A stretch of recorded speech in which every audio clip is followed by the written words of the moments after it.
Good evening, everybody. Joe Tessitore and Teddy Atlas welcoming you to the MGM Grand here on the Vegas Strip in beautiful Las Vegas, Nevada.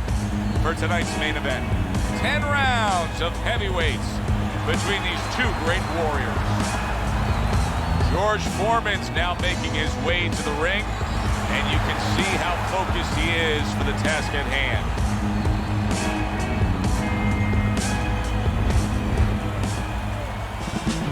He's making his way to the ring with a determined giddy-up in his step.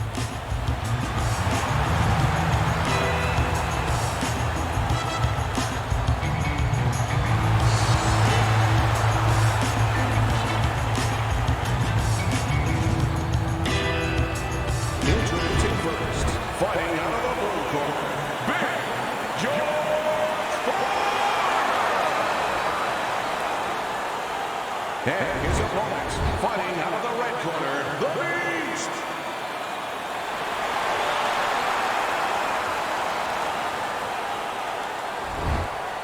All right, guys, remember this. Obey my commands at all times. Now let's have a good, clean fight. Touch him up. Round number one is now underway. All the talk is done. It is simply time to fight.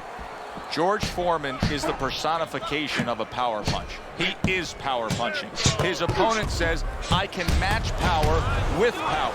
But he can't match power on both sides of the plate the way Foreman can. He can get you out with the right hand and the left hand. Good block by George.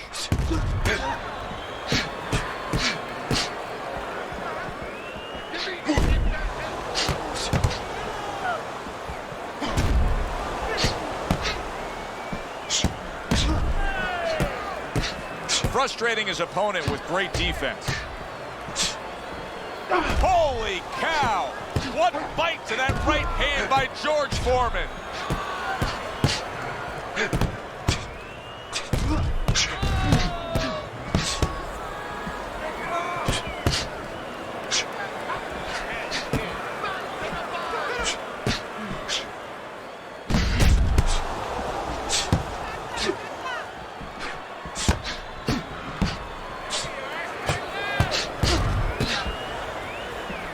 Good way to protect the midsection. And you see he turned defense into offense, comes back with the counterpunch. And that's exactly what he brings to the game. He makes you miss, he makes you pay, and he makes you think twice about throwing a punch later on. This is great action right from the start. What an opening round between these two.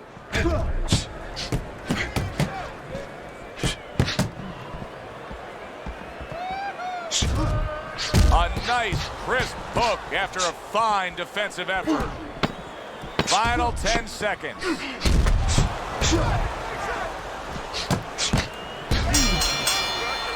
We come to the end of the round. A round that I'm having a tough time trying to think about who won. I can only imagine what the judges are thinking about. Teddy, if there's one thing you look for in a round like that and say, okay, I'm going to give it to this guy over this guy, what is it? Well, the first thing is, if I'm a judge, I take a little notepad and I make a little mark down, blue or red corner, what he did early. Because sometimes a judge has a tendency to forget what was done early and only go with what went late. George Foreman smashed by an uppercut.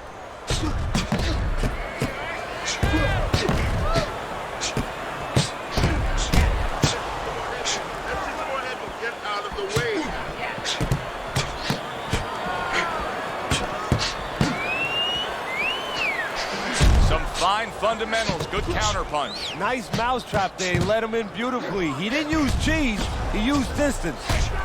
We're seeing a lot of work to the body here early on by him.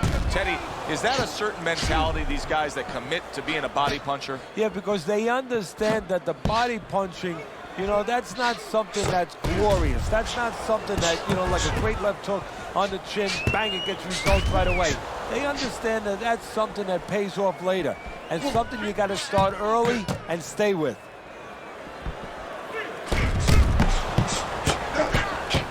Good stuff in the opening 2 minutes. A minute to go in this round. Good block there by the Beast.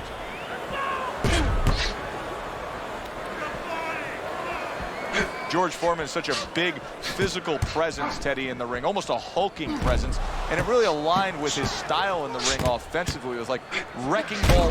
Holy cow! Late goings here of this round, and he goes down. Can he survive it? 3, 4, 5. So he goes down, but able to get up to his feet. Teddy, what should he be thinking about now? Well, right now, just surviving, but if he survives, then he better figure out why he was put on the floor. End of that round, and the knockdown was scored. Now, Teddy, the fighter who was floored, how do you treat him? Do you go soft on him when he comes back, or do you get right in his face? What's the way to approach it? You have to know your fighter.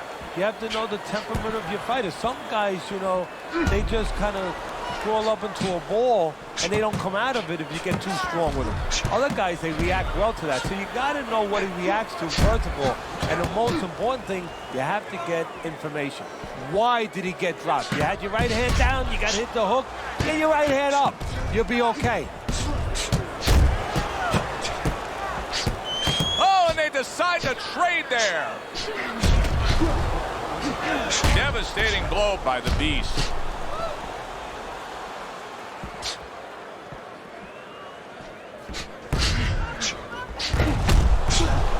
And a sharp counter punch by Big. There it is! George Foreman stunned and staggered.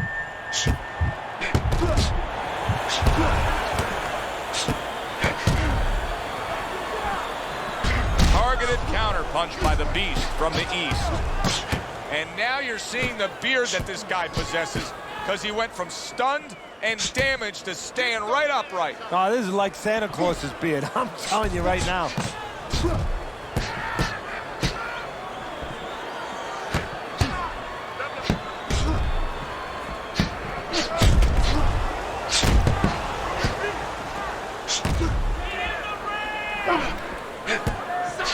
Wow! George Foreman stunned, and he is hurt. Some fine fundamentals, good counter punch. Nice mousetrap there. He let him in beautifully. He didn't use cheese, he used distance.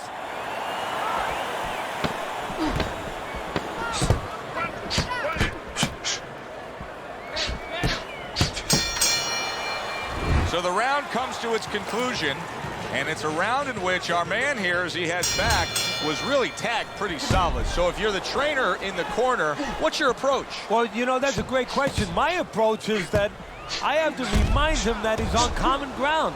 He's probably going to think he's in a place where he's never been before, but I'm going to remind him, hey, remember you got hurt in the gym? And then give him something to correct the problem. You know, tell him some technical things that he needs to hear.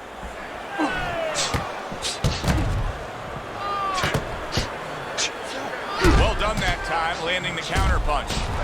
The Beast, his opponent, is having a field day here. He's just so accurate upstairs, but there's one reason he's so accurate. He's not moving his head. No, he's not at all. And if he's not going to move his head, at least do something else. Catch and pitch. What I mean by that, Joe, is block and then pitch right back. Keep your opponent honest. He's not doing that either. George Foreman talks about the rope-a-dope, saying, you remember the rope-a-dope? I was the dope. That has stayed with him. Yeah, it has. You know, that was a ghost that had to be exercised. And it took him 20 years to exercise those ghosts. Teddy, this is one of those moments where you just wish you could pick up the phone and call up the world and say, tune in. Everybody should be watching this, right? I have a cell phone. I might do that right now. Start dialing. A minute to go in what has been a memorable round. Great stuff from these two. Foreman's doing a superb job on the inside, keeping busy landing shots.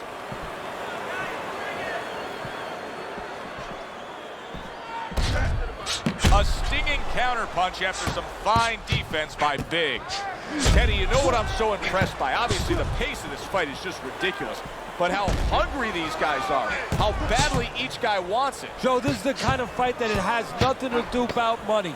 It has everything to do about legacy, how they're going to be remembered. Foreman's coasting his way towards a victory here. That round comes to an end, and yet another round that you got to mark down on your scorecard for him. Yeah, the only way he loses now is if he's a glutton. You know those guys, you've seen them, Joe, they're on our crew. They stay at the table too long. They don't know when to push away from the table, you know? Well, he's got to push away from the table right now. If he does that, hey, this is in the bank. Oh, what an exchange. Foreman's being so very effective, punching in combination. And that's what you want. He's got pretty good hand speed. Might as well use that hand speed. No better way to use it than putting them together.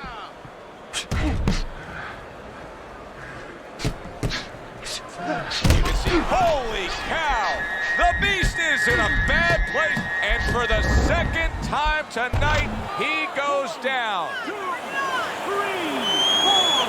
5. He gets up after that punch put him down on the canvas. Now he needs to get on that bicycle and stay away from this guy.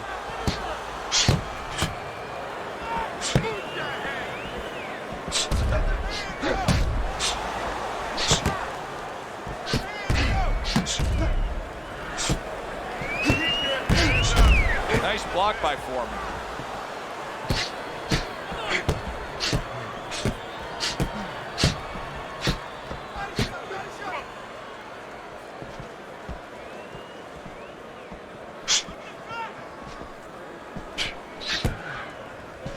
Keep that head moving. Able to dismiss it.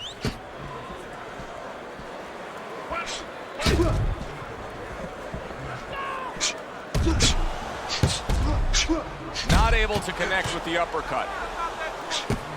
Gets rid of that. It was intended for his head. Coming to the end of round number 5, last 10 seconds. Foreman's in control here. You can just look at this fight for 10 seconds and you've seen everything you need to see, because there hasn't been a moment where it hasn't been his fight. Yeah, you know, you talk about those sins. A lot of times people say there's 7 virtues, there's 7 sins out there. One of the sins that you hear about is greed. That's the only thing that could beat him right now, is if he gets greedy. Teddy, he's completely missing the jab, and when that's not there, you're going to dug yourself a big hole. Now, that's like saying I want to go swimming. Guess what? There's no water. You need water to swim. You need jab to fight, to set things up. You think back to George Foreman and his early days, and I think one of the visions that most fans remember is holding that tiny little American flag in the Mexico City Olympic Games in 1968 after claiming gold.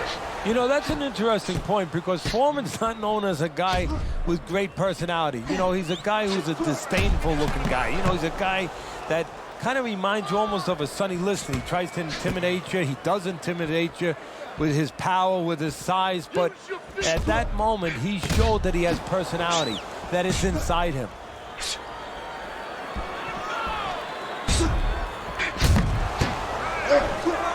There's a taste of the sweet science. You see the skill he has in counterpunching. And you know what he's doing is taking his opponent's jab away. George Foreman's really making his opponent question himself here. He doesn't know what's coming at him from what angle. Real good variety of offense. Well, that's the idea. If you're the guy throwing the punches, you want to be creative. You know, you want to keep your opponent off balance. As you just said, you want to keep him guessing. You have a better chance of landing that. Both men trading hooks. Foreman's showing you a little defensive skill there, able to move away from that punch.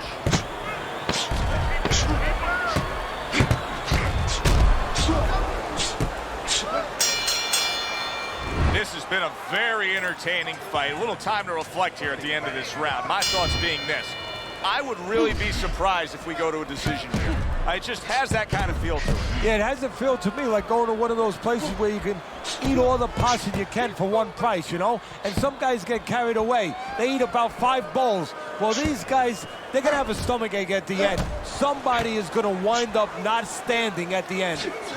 Foreman's coming up with the answers, avoiding that punch. This is just perfect. I mean, just what I want to see when I come to the fights. Sign me up for this kind of a brawl any day of the week. You know, it's unbelievable. You feel like you've already witnessed an entire war, but you're reminded it's only one of the battles. We still have many more to go.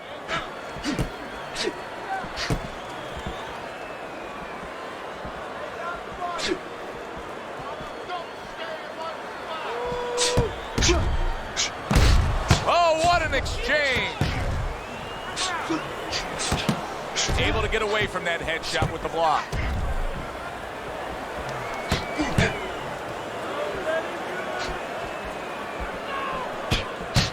You're taking too many punches. Hands up.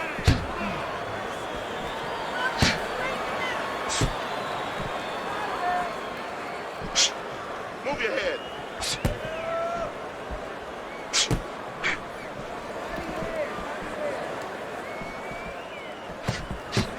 Nice block that time. There it is! Oh, he is stunned. He could go down. Well, that's the classic wet noodle foundation right there. He's on wobbly legs. Yeah, and it's not al dente. It's really, really wet noodles.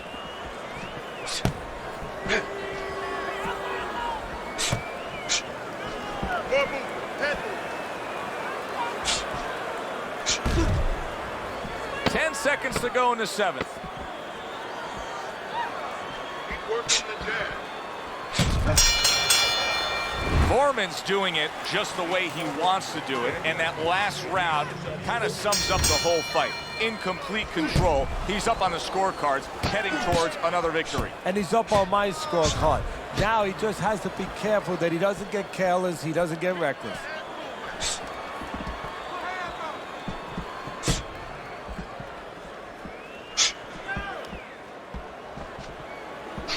Keep the head moving.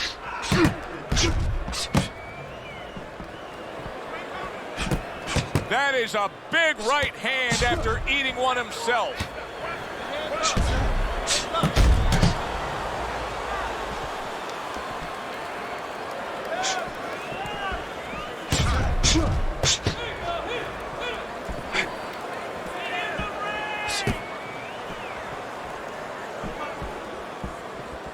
Get out of the way from those punches.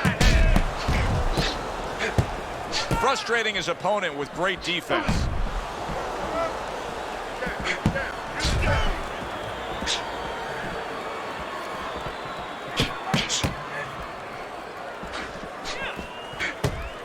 Gets rid of that body shot.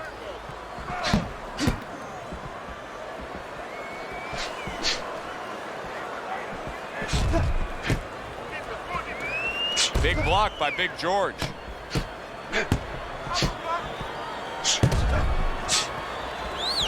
Well-placed counter punch by the Beast. Well, here's the way we see it. He's down on the scorecards, has to have the knockout to win it. Yeah, and he has to understand that. You know, the main thing is he hasn't given in. You know, he's still there trying, but he's in a desperate place. So what he has to do now is look for one spot. He remembers maybe something he saw early in the night where the guy pulls out his hand down a little bit, and maybe he can time him stepping out. Oh, superb right hand lands home by George Foreman. Foreman's doing an extraordinary job of never giving his opponent the chance to get back in this fight. Just like we saw in that last round there. He's way up on your score. Yeah, I have way up, and more importantly, you touched on it. It's the kind of fight he wants. You know, it's in his element. It's sort of in his pool, so to speak, his waters. You know, it's an outside fight. It's a jabbing fight, everything he likes.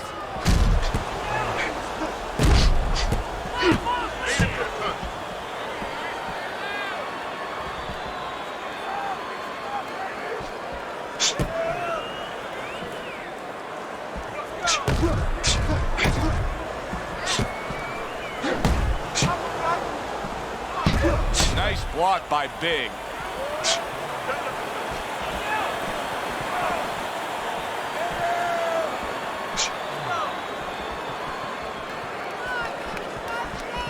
Side to side.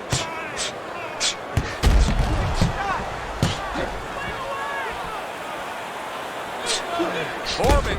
Oh, and there you go. The Beast is in a bad spot right now. He's been stunned. Oh, that was a smart move right there. He was hurt, but then he held on. Absolutely, Joe, but a stupid move, a bad move by the fighter who was having him hurt. He should have taken a little step back and not allowed him to grab. Hey, I thought he was going to be knocked out just moments ago, but he has survived this. Well, he has a granite chin. Well-placed counter punch by the Beast.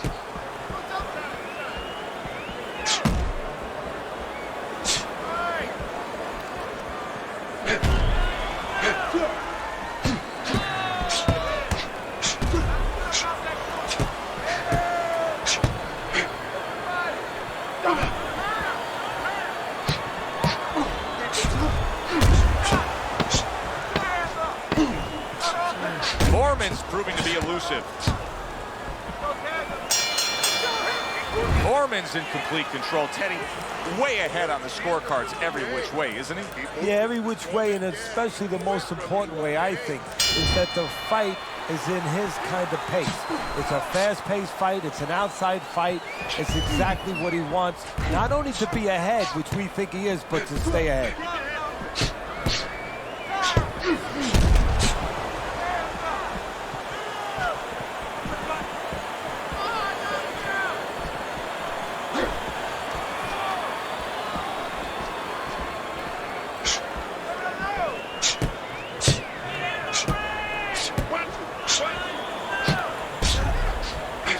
Hook over, but couldn't turn it into a connect. Foreman's defense did a good job there, able to avoid that punch. The Beast's got to find a way to pull things together here. Ever since he got tagged earlier in this fight, he hasn't been the same fighter. No, he hasn't, but he hasn't really had a chance to recover. You know, he needs a round, lose the round. Right now, his corner should tell him, look, lose the round, it doesn't matter. Just get yourself together. We'll pick him up later. We'll win rounds later. He's bleeding from his cheek.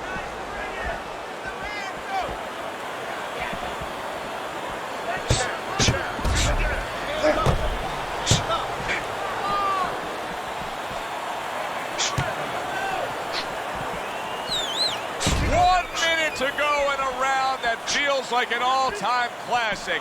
Punch for punch, they're meeting each other.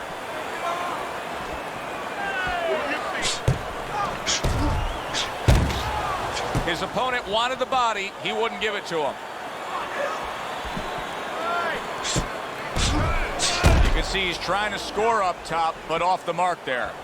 The Beast's opponent's probably looking at him right now saying, wow, you're not changing anything up. You know, he got to him moments ago. Now, he's got the same style that he's looking at again. Yeah. There it is! George Foreman stunned, and he is hurt. So far tonight, he was being completely outworked, but now we see him being more the aggressor. Well, it was starting to get a little late. He understood he needed to change things a little.